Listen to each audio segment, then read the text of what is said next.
Oh, hey, Chris. Hey Chuck, how are you? I'm very well, but not as good as you. I like to think I'm doing well. It's kind of a crazy time. Still figuring out the whole where we're gonna live thing. I mean, we know where; it's just a matter of when. But things are good. It's exciting. We're wishing our current fellows good luck on the rest of their careers, and we're welcoming some new fellows. So that's been a fun thing this week. Absolutely. And I know you're heading off for a vacation next week, which I'm jealous of because it's going to be spectacular. I hope everything goes as planned. It's a little spooky with the whole you got to test before you come back deal, but this has been a trip that has been oft delayed, and we're gonna lose our money if we don't go now, and we think it's gonna be okay. So we're excited about that. It's going to be great. So my wife, who does not typically listen to your and my conversations on the podcast, saw that we had posted about vacations, and before she listened, she called and said, "You better have been freaking honest in that." And then she called me after and said, you were honest." That is so good, so good. Yes. So I'll tell you, I want to ask if we have any burning questions from a listener. No pun intended on that one. But I will tell you, if I had a funny encounter recently in which I actually saw a patient who found us because of the podcast. Found us, the royal us. The royal. But it was really interesting. It was through a physical therapist who then referred them, and they called us up, the Royal Us, Washington University Orthopedics, and they ended up with me. I'm pretty sure they tried to see you, but they ended up with me. I love it. That is awesome. And But I it was love, it was great because I was like, well, like we said on the podcast, blah blah blah blah blah. So it was fantastic. we don't know how many people are never coming to Washington University because they heard the podcast. That'll be our unknown denominator. Yeah, that I'm cool with that. That's fine. All right. I have a great listener question. I'm not going to share the listener's name just because I'm not sure that person would want me to. But if it's okay with you, this is really a little more up your alley, although I have an opinion. Um, so here we go. My I hope you are well. My co-fellows and I are big fans of your podcast. We often quote what you and Dr. D do for various pathologies amongst ourselves, and even bring it up in our weekly conferences. There's going to be a lot of haters from our colleagues across the country if they're quoting me and you at their conferences. And I bet that's how they're going to find out about the podcast. But yeah, I'm waiting for the tomatoes to get thrown at the Hand Society. um, Here, I'm going to keep going. I'm a bit behind on the cue, but recently listened to the deep dive episode on technique for cubital tunnel release. Assuming the sensation was brought up and you mentioned using 2-point discrimination, I understand that it's the gold standard for assessing sensory function, but I know there's also some support for using a monofilament test. I wanted to get your thoughts on using the monofilament versus a 2-point discrimination. Personally, I find using the monofilament test less subjective and faster to perform. And he goes on from there, but I think I'll stop there. Give us your sense of A, what you do in practice, and B, why you do it.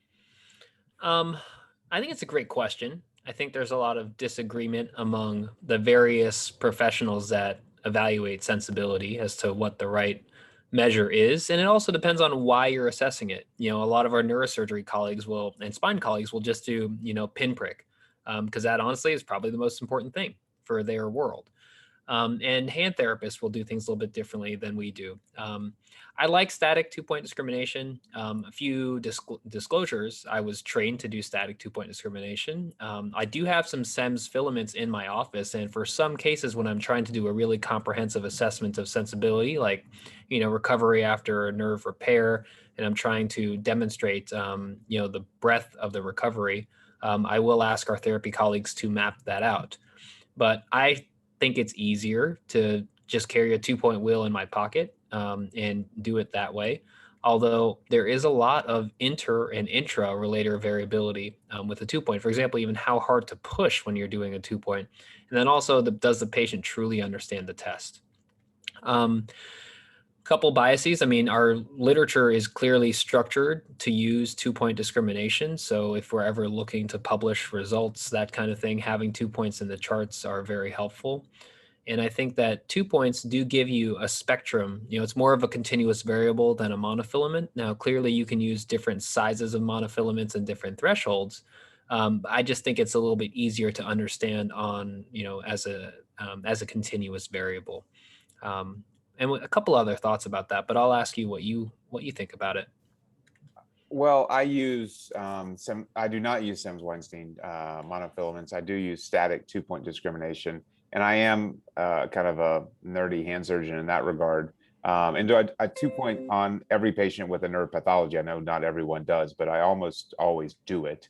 I use static 2-point. I do believe in not trying to test deep pressure. You're trying to test light pressure, and I always demonstrate on quote unquote normal fingers, and not every patient is capable of really cooperating with 2-point as you suggest. And so it doesn't work for everyone, but I think it works on 98% of people. I mean, it really is a good, easy, fast test. And then the point I make to the students and the residents is honestly, and you may disagree with me, but my philosophy is I don't care if it's better than 5 millimeters. So I start with a 5 millimeter 2-point. And if it's 5 millimeters, then I consider it normal. And then if it's greater than probably 12 millimeters, I consider it greater than 12 millimeters. I don't keep going up. And so I may check at 5 millimeters and 8 millimeters and just try to get a sense. So I'm just trying to get a precise, but not perfect sense of what the discrimination is. Yeah, I don't typically go below 5 for that reason. The papers that I've read said that 8 is the threshold for normal. Although 5 would be ideal. I remember during fellowship, my 2-point wheel, the tip, like one of the points got bent, so I stopped checking 5. So I just started using 6. I don't think it really mattered. And that's how it happens, folks. That's how it Exactly. happens. And then actually, I had to check 2 points on somebody today. I was enrolling in a study and we didn't have it. And it actually was my wheel from fellowship because I haven't used that in a long time. So I couldn't do 5. But one other point that I think is useful, I think the SEMS is really good, more of in the small fiber mononeuropathy or polyneuropathy, excuse me, type of setting when you're looking at diabetics and protective sensation. It's really useful there. When you do SEMS and you do happen to get that that variety of thresholds to use, the chart is beautiful and it is great for presentations. And then the other thing is that when checking any kind of sensation, there is always that possibility of overlap. So if you're looking to purely get a quick look at the median nerve proper and the ulnar nerve proper, sometimes I just check index and small because all the other fingers can have overlap from the other fingers. And if you're looking to do an efficient examination, not the most comprehensive, but in some settings, just an efficient exam, I found that to be useful. I think that's great, and that's really good advice. I mean, you can do this super quickly when the time, when you don't have the time, and when you need to do a more careful exam, you can do it in multiple different ways. So I love that advice. I still use my 2-point discrimination, which is not a wheel, but I still use the one that I was provided in fellowship all those years ago, as you like to remind me. I still have it and still use it. So you have the calipers, right?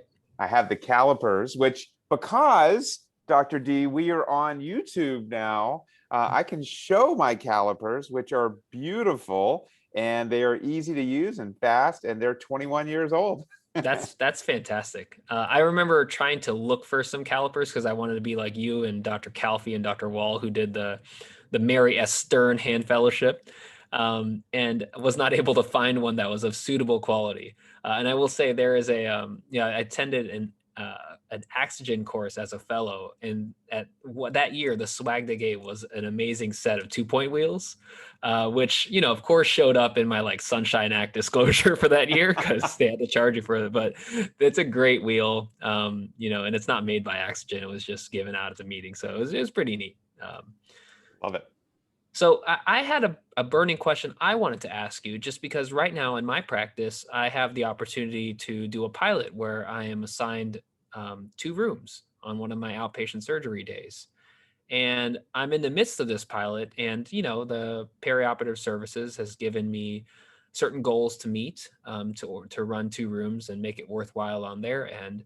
And your practice is one, and also Ryan Calfee's, in which I know both of you have run 2 rooms for a long time at our orthopedic center. I mean, how do you approach that process? I mean, even backing up to like when you're first assigned 1 room as a young attending, how do you organize your day? Like, how do you say, which cases do I do first? How do I maintain efficiency in 1 room? And then how do you make that jump to 2 rooms?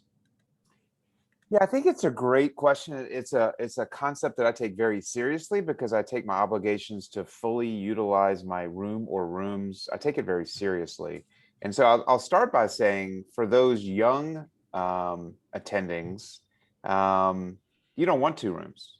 It comes with stress and it comes with a lot of planning, both on the front end and a need to assure yourself and your surgery center that you can be predictable. And so you don't want two rooms to start. You want to take as much time as you need. You want to get comfortable. So I think there is a reason why there is typically a ramp up to one's clinical practice because you get better during that ramp up. And it's nice that you get better and you get busier and you get more efficient and you get better and you get busier and you get more efficient until potentially you have two rooms. Um, I'll stop there and ask if that resonates rather than just giving a soliloquy. Yeah, no, I like that. I mean, I think that, when you think about, because when you're a fellow, you're a resident, you look at the people who you admire the most in terms of their clinical practice and their efficiency, and they all tend to have, two rooms. You just got to know that you don't want that right away. Because you may be tempted to ask for that. And then it's really careful what you wish for. Because if you can't fill the two rooms, it's just, A, it's not going to look good. B, you're not going to feel good. And C, it may have implications on how you are treated as a negotiating partner in the future. Yeah, that's right. I mean, look, your goal as you start and what does start mean and how long does that last is different for all of us based on our practice parameters. But you just want to provide great patient care, great surgical outcomes in a non-rushed fashion. And that means different things to different people. Um, but when the time comes, I think there's a couple of factors. Now, every surgery center is not going to offer you two rooms because what we know about two rooms is that two rooms are a win for the surgeon and not necessarily for the surgery center, because a surgery center would rather have two surgeons going full tilt and filling each of the two rooms 100% of the day rather than one surgeon bouncing. Of course, that raises the question of, does the surgery center have two surgeons to fill the two rooms, or is it better for both the surgery center and the surgeon to make the surgeon more efficient? But two rooms makes me more efficient. I can do more surgeries, provide better patient access to operative care, and do it in a safe and timely fashion. And I feel really comfortable saying that. I do not believe I compromise care, but I am able to do that. And again, I take this very seriously by a lot of planning. Yeah, no, I remember being on your service and seeing the art of running that second room and the thought that you put into how you sequence the cases and which cases go when and when you want them rolling back. Talk me through, how you arrange the schedule. Is it and I guess the caveat for me is that I have all the locals and I got to go do all the blocks, which can throw things off. But how do you finesse the schedule so that you start well, you're bouncing between rooms, and you were always there for closure, during the cases, and you somehow managed to talk to all the families, see all the pre-ops, and do all the paperwork while keeping the rooms flowing. Yeah, so I put the schedule together myself. I don't trust anyone else to do it the way I would want to do it. My general philosophy is very simple.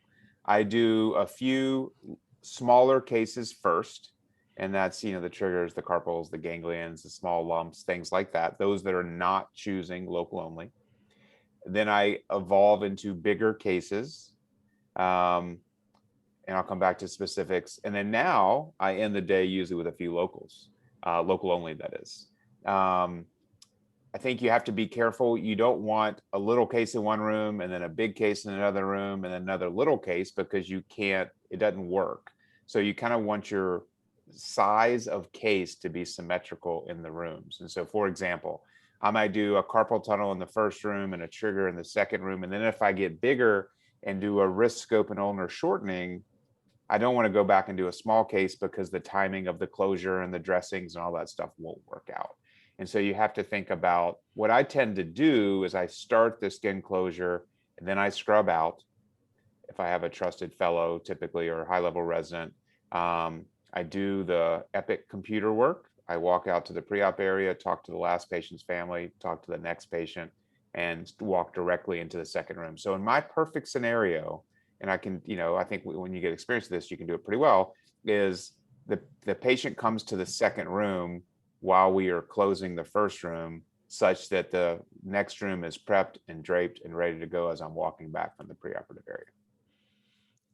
What percentage of your days do you pull this off in the way that you want it to? 95. That's amazing. I mean, just like to the point where it's just, seamless in terms of your cases stacking up appropriately, that kind of thing. I guess I would prefer that I wait to the patient waiting under anesthesia for me. I don't know that all listeners would agree with that, meaning, and maybe I shouldn't do it that way, but I just don't think it's right. I don't think it's right for the patient to be waiting for me. And so I think the error is on the side of not getting the second patient back to the room early enough. I'd rather be safe and know that I'll be there when they're ready for me. Okay, I see what you're saying. Okay. And then how do you we've done, you and I have published on this in the setting of the OC, and I've wrote a separate paper on this before. I mean, what do you think about, just the concept of concurrent versus overlapping surgery? And even, I know that you would never compromise these kinds of things, but sometimes the optics are what matter too. Well, in this day and age, the OR managers usually have graphs which will plot out the surgeries, and there'll be a bar here and a bar here and a bar here, and a case within a case becomes completely obvious. I never do that. I don't think that's fair to the patient at all. And so I would never do that, barring some emergency situation, obviously. My goal is simply that the overlap is for maybe some of the closure. The overlap as in I have a patient in two different rooms, but I don't compromise in my availability to be the surgeon. So I could probably be more efficient by not being in a room for opening and or not being in the room for closure, as long as I have, a resident and a fellow in each room. But that's not my goal. My goal is to simply eliminate turnaround time so that I'm not going from staying in one room and just killing time between cases, because I don't need to. As hand surgeons, we can use that time and take care of a whole nother patient. And so it's not 100% efficiency gain, or I'm not doing twice as many cases, but I am doing significantly more. And for bigger cases like elbow scopes. So yesterday I had 2 elbow scopes, 3 wrist scopes, a couple of bigger wrist cases, and a couple of small cases. And the elbow scopes are the gold, because the setup, so the block, this was in a pediatric facility. So the block and the setup time is 20 minutes, maybe 25 minutes. That's gold, because with one room, that kills your day. So at what point in your practice did you move to the second room? And then how much clinic do you need to do to potentially fill the second room with your same level of indications and same maybe variability because of trauma, that kind of thing? Yeah, that is the tricky part. I think we're all different. I would say you kind of I need a day and a half of clinic to fill one busy 2-room OR day. That's kind of the classic. And it depends on, we have all the stats about how many new patients we need to see per surgery and all that kind of stuff. We should get into that one time, one podcast. I think that'd be interesting. But I feel stress. I feel an obligation to the fellows because I want to help educate them. I feel an obligation to the OR because I don't want to waste OR time. And so it's just not all of us. I think some of the listeners are probably rolling their eyes saying, why? Why do you feel stressed about it? Well, I want to be a good citizen, I guess. And now you're you're high up in the department, you're, the big deal, and you are helping to hire new surgeons. For example, in peds, you've got Zach Meyer starting up now. And how do you, as the leader, try to secure block time for your new faculty? And how do you advise your faculty on how to use that? And also, we know that new surgeons aren't going to fill that block time right away. They're going to need a lot of time to ramp up. How do you kind of hold off the peri-op people from saying, hey, they're not using their block time? This is a long-term investment.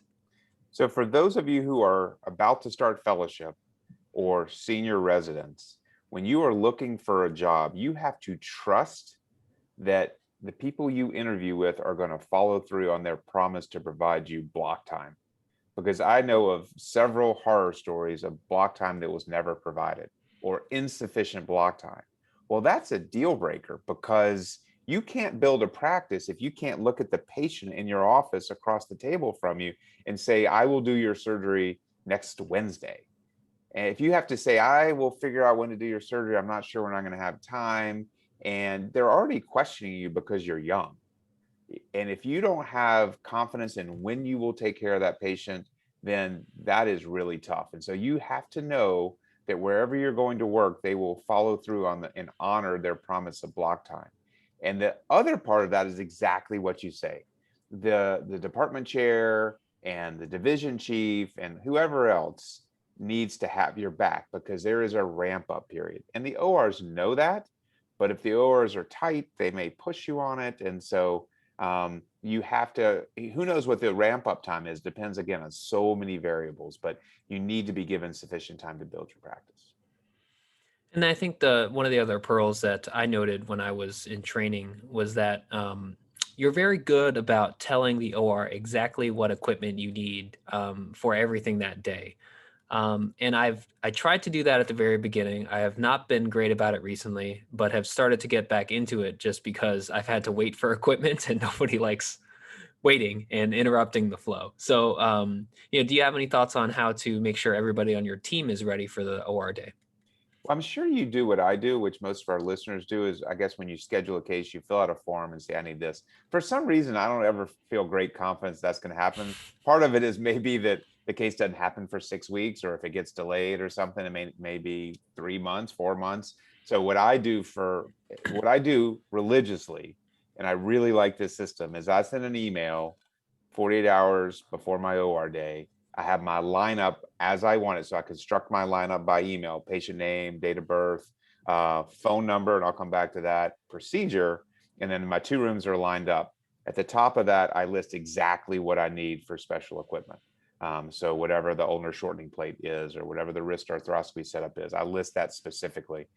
It serves double purpose for me, as we've talked about on this podcast, is that on my drive home, I use that same list to click the phone number and call the patient post-op and check in on how they're doing.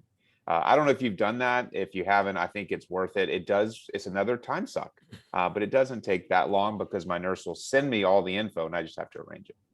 Well, I admit, having been a Goldfarb fanboy when I came out of fellowship, I called every patient initially. I have lost that, but I do have my MA put every patient's phone number in their Outlook entry, so that I can call them if I want to call them without having to dig through a chart or other paperwork. And I do a similar process with my lineup, but I have been bad about keeping all the equipment stuff on there, but have now been better about putting it back on after having to wait around a bit. It's funny. I used to do the Outlook thing as well, put my cases on the calendar. I didn't find that helped me. I mean, Epic is such a big part of my life. I don't think seeing the patient on the calendar helped me. And I think it's an effort for the nurse or the MA or your secretary to do it. Um, Again, that's your workflow and that works for you. For me, it stopped being helpful. Yeah, I do. Unlike you, I do everything I can to not log into Epic. So if I'm just trying to see what my day is going to look like, in terms of structuring meetings, I just need one stop for all my calendar stuff. And I really don't want to log into Epic. Although, the Epic app, the Haiku thing is really useful in terms of, reading notes and stuff, etc. But all right, great. Well, thank you for answering my question and helping me. And I hope the listeners learned something along the way.